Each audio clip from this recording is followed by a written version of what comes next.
Every Metro Manila faces the same problem. The streets turn into rivers, homes are submerged, and countless lives are disrupted. The question is, why is this happening? And can we solve it?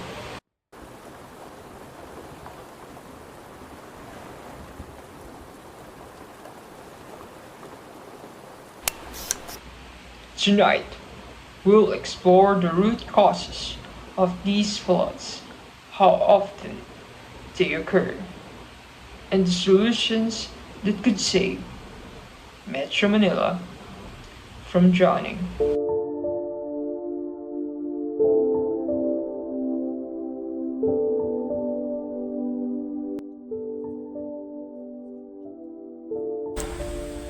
Metro Manila is considered one of the most flood-prone areas in the world. But why? The answer lies in urbanization, deforestation, improper waste management, and outdated drainage infrastructures. Kasi ma'am, sa baha po, ma'am, isa na po talaga yung basura. Nag-i-stack up sa drainage, kaya hindi makadaloy ang tubig diretso. Flooding is no longer a rare event in Metro Manila.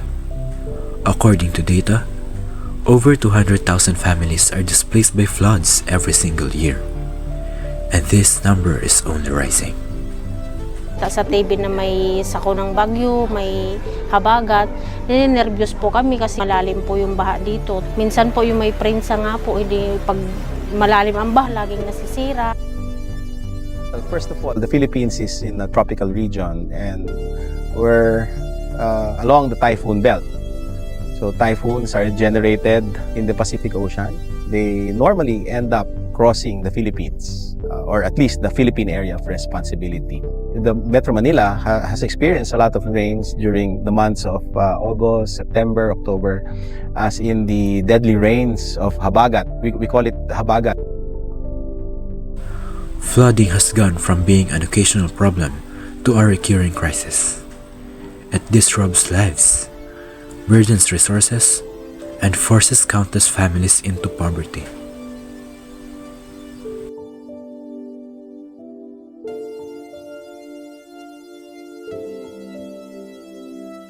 So, what can we do to break this cycle? The solutions involve modern engineering, environmental rehabilitation, and community involvement.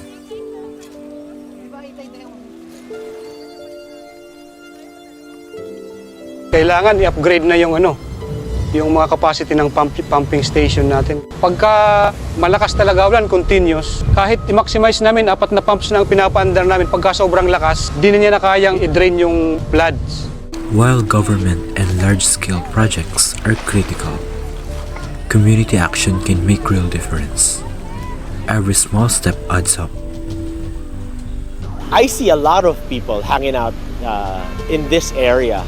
And then even on weekends, you see people fishing. Whether or not it's dead, it's serving a purpose. Simple actions like throwing garbage in the right places, joining cleanup drives, and supporting environmental rehabilitation efforts can prevent floods from worsening. The government has launched many long-term projects to address the flood crisis. These include improved drainage systems, the creation of retention basins, urban green spaces, and other innovative flood control methods.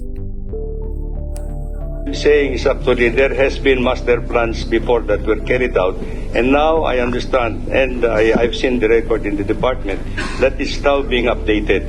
They are just being updated. Hindi nakakatuloy yung tubig papunta sa pumping stations. In fact, marami kaming experience na wala na halos mabombang tubig, pero baha sa ilang lugar. Ito pong drainage master plan na ito, isisiguraduhin na interconnected at tama yung sukat ng ating mga drainage for 50 years. What was missing in that flood master plan is perhaps you arrest the problem way up in Marikina River Basin.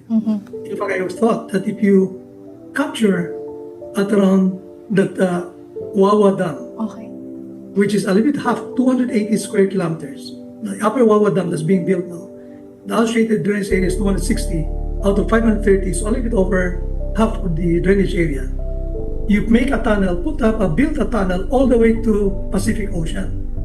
So you arrest that half of the problem, instead of going to Marikina and solving the problem from Marikina all the way to Pasig and so on. You divert which is what they've done in Kuala Lumpur. Kuala Lumpur is here.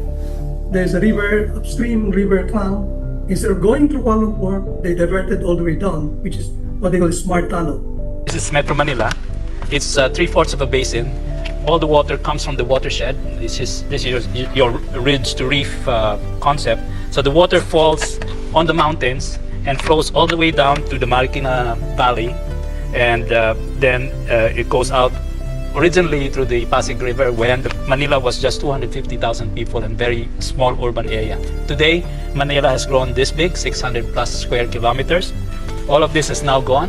So the rain falls and it quickly goes down because there's nothing to stop it. We should have detention ponds and dams up here to sasaluhin nila yung tubig before it gets down. We have to desilt all of the waterways. We have to desilt Laguna. We have, if possible, to build the second part of that drainage system, which was never built, which is the Parañaque spillway. The floods in Metro Manila are a serious ongoing issue, but they are not hopeless. With combined efforts, innovation, and shared responsibility, we can definitely change the narrative. It begins with awareness, community action, and hope. Together, we can build a more resilient and flood-free future. We cannot prevent the flood, but sometimes the other option is make sure that the flood subsides rapidly. Quickly, yes. So that's the other option. Yeah.